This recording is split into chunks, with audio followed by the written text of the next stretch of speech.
और जो प्रशासन बातें समय समय पे कह रहा है वो सरकार के इशारे पे कह रहा है। जिसने इतना प्रतिबंध लगाया, ये प्रतिबंध और इतनी तैयारी फोर्स की अगर पहले होती तो इतनी बड़ी घटना नहीं होती।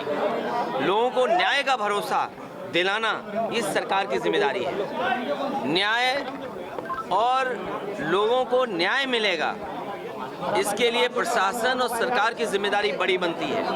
लेकिन जो कुछ संभल में हुआ है, पहले दिन जब सर्वे हुआ किसी को आपत्ति नहीं थी, सभी लोगों ने मिलकर के सर्वे कराया।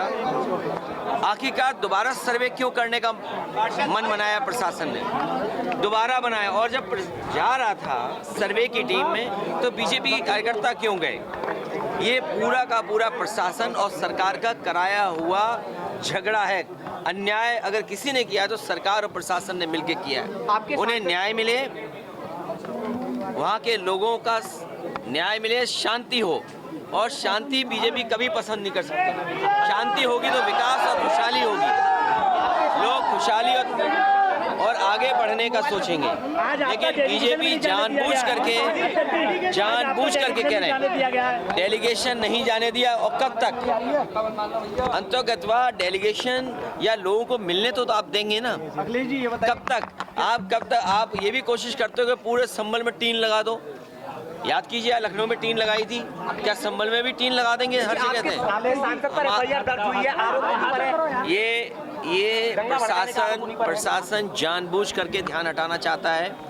जिस तरीके से उन्होंने चुनाव में बेईमानी की, आप में से जितने लोग हैं, हम और आप किसी दबाव में कुछ कह सकते हैं, लेकिन जो आपके मोबाइल ने वीडियोस बनाए हैं, आपके कैमरे में जो बातें दर्ज हो गई हैं या कैमरे ने जो रिकॉर्ड की हैं, वो तो नहीं झूठ बोलेंगे ना।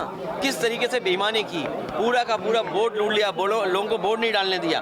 यही तो बात हम लोग कहते आए हैं कि बीजेपी की सरकार संविधान से नहीं चलना चाहती है, अपने मन विधान से चल रही है।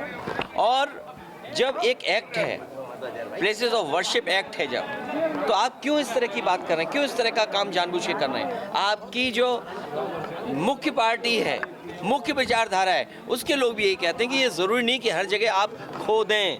अखिलेश जी, संभल के उपद्रवियों को शहीद बताया जा रहा है, क्या कहेंगे आप? देखिए, जो ये भाषा किसकी है? इस भाषा का कोई स्वीकार नहीं करेगा लोकतंत्र में। ये पूरा सब कुछ कराया हुआ प्रशासन का है। कमिश्नर ये कह रहे हैं कि 10 तारीख के बाद भी आ सकती है समाजवादी पार्टी का डेलीगेशन। 11 तारीख को बुला लें कमिश्नर साहब। तो इसका मतलब अगर आप कमिश्नरी सरकार चला रहे हैं, इसका मतलब तो 11 तारीख को बुला लें। अच्छा, ये बताइए, अगर उनको ये लगता है कि इस तारीख तक आना ठीक नहीं है, आप जो पीड़ित हैं उन पर दबाव क्यों बना रहे हो? वो तो वीडियोस वायरल हो रहे हैं।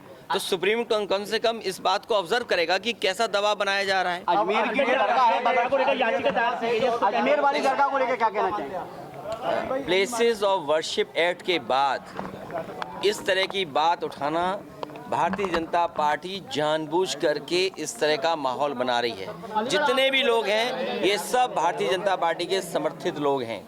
इस देश में शांति होगी तभी विकास होगा, तभी खुशहाली आएगी, तभी लोगों का जीवन बदलेगा। और बीजेपी कभी भी शांति नहीं चाहती। डिप्टी केशव प्रसाद मौर्य ने कहा है कि समाजवादी पार्टी दंगा कराना चाहती है और खींच बिठा रही है हार का तो उपचुनाव की। समाजवादी पार्टी आवाज उठा रही है उनके खिलाफ जो उत्तर प्रदेश को संविधान से नहीं चलने देना चाहते हैं, कानून से नहीं चलने देना चाहते हैं। किसने नहीं देखा कि बूथ लूटा गया? कोई सियासत नहीं है किसी स्टेटस को लेकर के। ये जो लोग सियासत करना चाहते हैं वो शिक्षा के क्षेत्र में कोई काम नहीं करना चाहते। उनकी कोई तैयारी नहीं है। इस बार जनता उनको हराने जा रही है। जनता ने तैयारी कर ली है कि जिस तरीके से उन्होंने कुदरती